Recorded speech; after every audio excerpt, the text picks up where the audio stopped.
নমস্কার। প্রথম সকাল থেকে আমি দীপঙ্কর ঘোষ সকল দর্শক বন্ধুকে স্বাগত।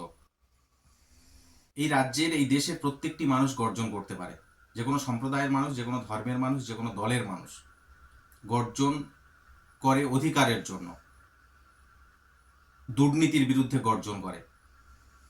ঠিক যেমন সন্দেশখালীর মা বোনেরা গর্জন করছে তাদের সম্মান রক্ষার জন্য, চাকরি প্রার্থীরা গর্জন করছে রাস্তায় বসে তাদের যোগ্য চাকরি এই তৃণমূলের চোর নেতানেত্রীরা কোটি কোটি টাকায় বিক্রি করে দিয়েছে। সাধারণ মানুষের চাল, যেটা বিনা পয়সায় মোদিজি দিচ্ছেন, সেই চাল চুরি করেছে, তার জন্য সাধারণ মানুষ গর্জন করছে। খাদ্যমন্ত্রী এখন জেলে, আপনারা প্রত্যেকেই জানেন। কিন্তু আজ ব্রিগেডে তৃণমূল যে জনগর্জন সভা করলো, গর্জন দেখালো, গর্জন করলো তারা চুরি করতে পারছে না বলে। 100 দিনের কাজের টাকা তারা হিসেব দিতে পারছে না। কোটি কোটি টাকা সাধারণ মানুষের উন্নয়নের টাকা তারা চুরি করেছে, হিসেব দিতে পারছে না। তাই কেন্দ্র থেকে 100 দিনের কাজের টাকা বন্ধ আছে, আবাস যোজনার ঘর বন্ধ আছে। একজন তৃণমূলের নেতা একটা দুটো করে যাদের পাকা বাড়ি আছে তারা পেয়েছে, কিন্তু এই রাজ্যের বহু গরিব মানুষ যারা এখনো পর্যন্ত মাটির ভাঙা বাড়িতে বাস করে তারা পায়নি। তাই এই লুট, এই চুরি করতে পারছে না বলে তারা আজকের গর্জন করলো। কিন্তু এই গর্জন মানুষ বুঝে নিয়েছে এবং এই দ্বিচারিতা মানুষ খুব পরিষ্কার, মানুষের কাছে খুব পরিষ্কার হয়ে গেছে যে এই সরকার, এই তৃণমূল সরকার কেন কোর্টের দ্বারস্থ হতে পারছে না। যেখানে শেখ শাহজাহানকে সিবিআইয়ের হাতে তুলে দিতে যাতে না হয় তার জন্য হাইকোর্ট, সুপ্রিম কোর্টে এই রাজ্য সরকার ছুটে যায়।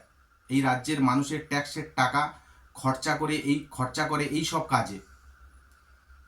সেখানে 100 দিনের কাজের টাকা এবং ঘরের জন্য আইনের দ্বারস্থ বা কোর্টে, সুপ্রিম কোর্টে বা হাইকোর্টে ছুটে যায় না। আজ মানুষ এই প্রশ্ন তুলছে এবং মানুষের কাছে এই বিষয়টি খুবই পরিষ্কার যে কেন আইনের দ্বারস্থ হতে পারছে না। কারণ এই সরকার খুব ভালো করেই জানে যে কোটি কোটি টাকা চুরি করেছে। কোর্টেও গেলে একই কথা বলবে, যেটা মোদিজি বলেছেন যে হিসেব দাও, টাকা নাও। কোর্টে গেলেও আবার থাপ্পড় খেয়ে চলে আসবে। মানুষের পাশে যদি এই সরকার থাকে তাহলে মানুষের জন্য হাইকোর্টে ছুটে যাওয়া উচিত, আইনের দ্বারস্থ হওয়া উচিত। কিন্তু এই সরকার জানে যে টাকা চুরি করেছি সেই টাকার হিসেব তারা দিতে পারবে না। কোটি কোটি টাকা এরা চুরি করেছে। আর সেই চোরেদের জনগর্জন সভা আজকের অনুষ্ঠিত হলো ব্রিগেড প্যারেড গ্রাউন্ডে। ওটা জনগর্জন নয়, ওটা চোরেদের এক জায়গায় হওয়া চোরেদের গর্জন। তারা চুরি করবে, চুরি করতে পারছে না।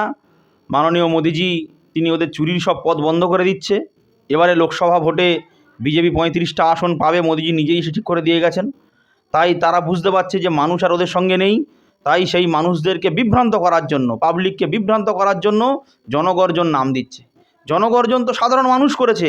সাধারণ মানুষ সন্দেশখালিতে জনগর্জন দেখিয়ে দিয়েছে যে কী করে লাঠি, ঝাঁটা আর কুঁচতে নিয়ে ওদেরকে তাড়া করেছে মহিলাদেরকে রাত্রে করে ডেকে নিয়ে তাদের ওদের মান সম্মানের দাম দেয়নি, তাদেরকে ডেকে নিয়ে এসছে, পিঠে করাচ্ছে রাত্রে করে 500 টাকা দিয়ে। তারা মনে করেছে যে লক্ষ্মীর ভাণ্ডার দিয়ে আমরা তাদের সম্মান পর্যন্ত কিনে নিতে পারবো। এই যে অন্যায় অত্যাচার করেছিল শেখ শাহজাহানের নেতৃত্বে, তার বিরুদ্ধে মানুষ গর্জে উঠেছে। আর সেই জনগর্জন শুরুও হয়ে গিয়েছে। আর ওই চোরেদের গর্জন কেউ শুনবে না। আর ওই ব্রিগেডে যত চোর এক জায়গায় হয়েছে, এবং বাংলার মানুষ আগামী দিন, এই যে লোকসভা এসে গেছে, বাংলার মানুষ ওদেরকে ধুয়ে মুছে সাফ করে দেবে।